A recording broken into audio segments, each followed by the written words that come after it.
That was a pretty predictable outcome to the Kings game, with the Kings on the second night of a back-to-back after an extremely tiring and emotional game against the Warriors, and the Clippers coming off an embarrassing loss against the Nuggets without three of their best players.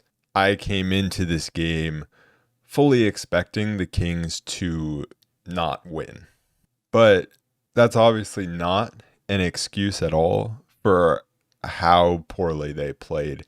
And this was the second back to back that they've played all season. And it felt like an exact copy of the first one. The first one was against the Pelicans, and they came out early and kept it pretty close despite incredibly hot shooting from the Pelicans. That was the exact same thing that happened in this one. The Clippers could not miss. I thought, though, the Kings actually played pretty good defense early on in this one, but they were keeping it close, and then it just all fell apart. But I felt like the Kings were playing better than the Clippers to start this game. You could see why the Clippers have been struggling, because they don't have a very good team offense. They just have a bunch of individuals out there. But in this game, they just happened to be knocking down their shots. The Kings were actually rotating pretty well, forcing them into tougher shots. And you said James Harden outscoring his season average in one quarter. Paul George was knocking down shots. Kawhi Leonard was knocking down shots. Everyone was knocking down shots. And the Kings were getting open shots and just not knocking them down. It was a positive start to the game. I thought the Kings did a pretty good job of forcing Zubats and Mann into taking some of the shots, as opposed to the stars of the Clippers. The Kings were dominating the glass. They were getting offensive rebounds and just couldn't score off them. And then, like I said, it just all fell apart. The Clippers got into the penalty with over half of the second quarter remaining. They were getting to the rim at will. The defense just totally fell apart. And then the Kings started settling for bad three-pointers. I thought early on they were getting good three-point shots, and they just weren't knocking them down. But then they just started settling for three-point shots, which is exactly what happened against the Pelicans. Just being on the second night of a back-to-back and settling for three-point shots, not hitting them, and then getting blown out from there. The Kings had a winning record in back-to-backs last season. The last time they played the Clippers on the second night of a back-to-back, they won 176 to 175 in double overtime. So, yes, back-to-backs suck, and you could see the energy is not there, but it's not an excuse for how poorly the Kings played, especially in the second and third quarters of this game. Really, it was just both teams going up and down the court, settling for jumpers, and just one team was making them, one team wasn't. But the Kings are at their best when they are playing a fast-paced game. But there was no sense of urgency from the Kings. There was no pushing it in transition. And they fed right into how the Clippers wanted to play. The Clippers want to play slower basketball. James Harden was just out there taking Zubac screen after Zubac screen and just picking the Kings apart. The defense got way worse in the second half. In the first half, like I said, it was mainly the Clippers just hitting shots. In the second half, they stopped hitting those shots as much, at least the tough ones, but they were getting much easier shots. They were getting right into the lane whenever they wanted. Harrison Barnes was not athletic enough to guard Kawhi Leonard. Obviously, Sabonis is not the type of rim protector you need at the rim if you're just letting everyone go straight by. Chris Duarte couldn't defend either Kawhi Leonard or Paul George, and so he didn't even start the second half. It was Vezenkov who started the second half, and I'll get to him because he was pretty much the one bright spot of this game. No Keegan Murray in this game meant it was always going to be really tough for the Kings to guard all of the Clippers players, and there were mismatches everywhere. And it's a hole that I've talked about a lot, the wing defense for the Kings. And when you're missing Keegan Murray, then it gets even worse. But that is not an excuse for how James Harden was able to just take a Zubac screen every single time and then either pass to Zubats, and then Zubats would bully Sabonis inside, or they would just let James Harden right by. Like whatever the Kings tried to do defensively, it didn't work. They threw a bunch of different looks. Trapping never worked. Trapping was like the worst option. The closeouts from the Kings were horrible, letting the Clippers pump fake super easily and just get right into the lane. The Kings were actually making a fake comeback late in this game. Honestly, I just wanted, it was dragging on for so long. I just wanted it to be over, but the Kings stayed in the game because of Fox and Monk, but they could not get a single stop. In the game last season against the Clippers in LA, in that double overtime win, the Kings came back from down pretty big late, but they did it through forcing turnovers and obviously scoring quickly off them. But, it was good defense turning into offense. This was just the Kings finally finding how to score offensively and just not being able to stop the Clippers once. The Clippers barely turned the ball over in this game. They had 4 total turnovers. Four turnovers. The Kings had 14 turnovers. And it really just felt like the Clippers were doing whatever they wanted offensively. Yes, the Kings don't match up well with the Clippers, but this was not purely about matching up. This was just about energy and effort. It looked so sad out there. And like I said, I didn't expect the Kings to win this game because I expected energy to be low. But at some point, especially when you're trying to make the comeback in the fourth quarter and you are scoring on one end and you're cutting into the lead, you get it down to 12-13. It still felt like there was just not much effort defensively, and we weren't getting the same rotations that we were getting in the first quarter.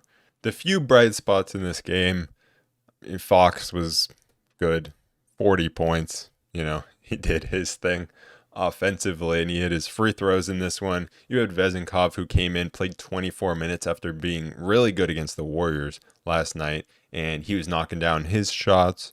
The Kings kind of just decided to go full offense in the second half by starting him because Duarte if he's not stopping anyone, he actually wasn't horrible offensively, but if he's not stopping anyone, you might as well just go fully into offense. Plus, Vezenkov gives you a little more size, and he was blocking shots against the Warriors, so you might as well go with it. We saw a lot of Sasha at the 4, Lyles at the 5. Lyles did not have a great game. He was being asked to guard Kawhi Leonard, and that's just a recipe for disaster. Although, he could have done a little better, but it was his worst game of the season. I think he's played 4 games now. I would have liked to see a little more Kessler Edwards. I think we could have given that a little more of a shot. I thought there were a few moments where his length was bothering people. And then Malik Monk, I guess, was the other bright spot. Like I said, he also helped the Kings with that, offensive burst in the fourth quarter, getting to the rim, drawing fouls. He was 7 for 7 from the free throw line, scored 15 points total. Really, the reality of this Kings team right now is there are certain teams, and kind of a lot of teams, that the Kings just really match up poorly with. And then there are other teams that the Kings match up really well with. And that's just because of the way the roster is constructed right now. There will come a day where we do not have to start Harrison Barnes. And I really would love to see what Harrison Barnes can do off the bench. Because I think him not having to guard the other team's best wing player, and him not having to play 34 minutes a night, and him not having to play against the other team's first unit, I think he could actually be a good offensive player for us off the bench. But the problem is, we talked about this when we were going up against Zion. There were a lot of parallels between this game against the Clippers and the games we played against the Pelicans. And we just really need a bigger wing defender, or just better. It doesn't even necessarily have to be bigger. A guy like Alex Caruso or a guy like Torrey Craig, guys that I've really liked with the Bulls and that I've talked about. They're not even that big, but they would absolutely help a lot. Sabonis was just horrible offensively in this one. He scored 1 2-point shot in this entire game, missed 8. He hit 2 threes, so at least that. I mean, his mid-range was not going down. He got blocked by Zubats 3 times, and Zubats was going at him on the other end. Like the last game against the Warriors, he didn't score a lot, but I thought he played pretty well offensively still. In this game, he didn't score a lot, but he didn't have that same impact offensively. He was really bad. I don't really blame him as much on the defensive side of the ball, just because I don't know what he's supposed to do when literally everyone on the perimeter is just getting blown by and no one is navigating screens well, and the entire Clippers team can't miss. It's been such an odd season for the Kings because when they lose, it's been really bad. And when they win, then, well, they've been winning more often than they lose still. So, I mean, when they lose, there are things you can point to and be like, this is clearly why they lost. And there are excuses. Like, 2 of our losses are, well, we've been on the second night of back-to-backs. In this one, you could be like, we didn't have Keegan Murray to match up against Kawhi Leonard and Paul George. In other games, we didn't have Fox. It feels like still in those losses, you should be able to put up a little more of a fight. Like we've gotten blown out a lot. And I don't know how to feel about that because we're still 10-7. We've still played most of our games on the road. We've still had some really good wins against some really good teams, and we've played great at times. But we've dug ourselves into a lot of holes, and a lot of times we can't dig ourselves out because it's just too much, and you can't do that every night in the NBA. It would be nice if we didn't have to wait until the trade deadline to shore up our wing defense. I'm not looking for a big splash, just any body to just slot in there and just play some defense. They don't even have to be someone that plays on a nightly basis. Just someone when Kawhi Leonard and Paul George can't be stopped, that we can, throw them out there, break glass in case of an emergency type of guy. But really the problem is we have to use Duarte to guard bigger guys, which I think he could be good guarding smaller guys. Like I think he would have been better if he was the one guarding Harden, but he's the one that has to guard Paul George or Kawhi Leonard. Kevin Huerter had an okay game, which was I don't know, it was kind of weird. He couldn't hit threes.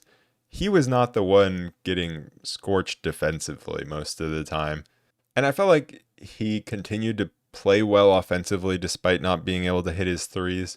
And then you kind of had the flip side with Davion where he came in, got to the free throw line, hit a 3, made a couple baskets, but then we still weren't playing well in his minutes, and then he clanked a couple threes and missed some other shots.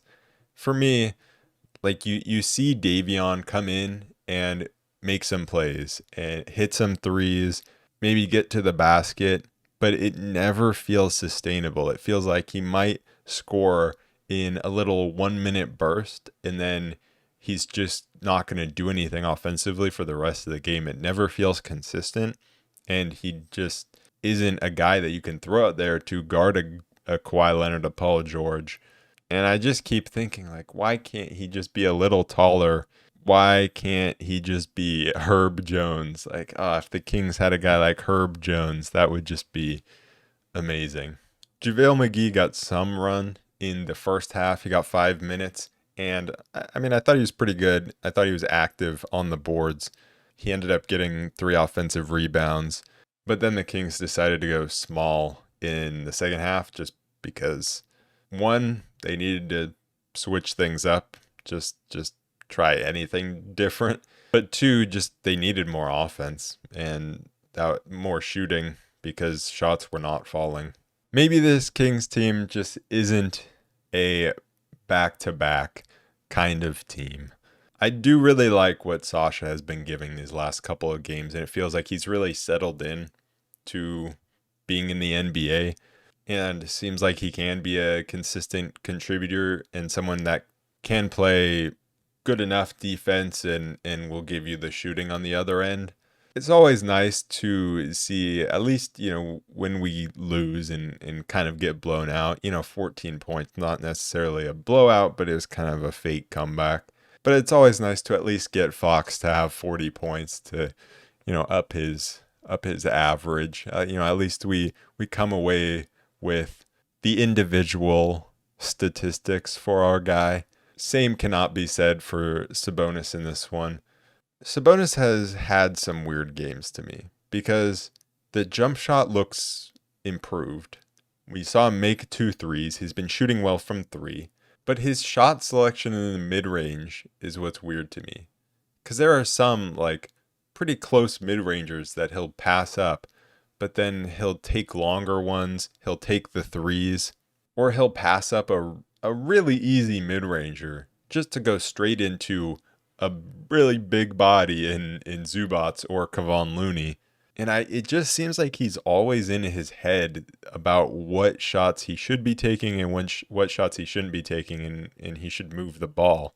I do think he will figure it out, but it's just been an odd few games for him. The Kings' next matchup is against the Denver Nuggets at home. The Nuggets will be on the second night of a back-to-back. Jamal Murray has just come back, but because it's the second night of a back-to-back, he might not play. I'm not sure. Aaron Gordon also has been out, and I don't know if he's going to come back. Aaron Gordon would be huge for them if he plays, because I think that's someone that the Kings could really struggle defending.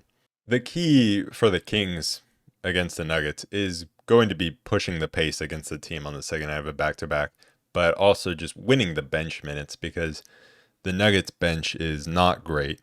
Reggie Jackson has been playing well as of late. They have Christian Brown, but they are very young. They're very inexperienced, and just, when you look at it, you're not seeing a lot of names that are jumping out to you like you did last season more with the Bruce Browns, and even a guy like Jeff Green that was contributing. And so the non-Jokic minutes are going to be extremely key for the Kings.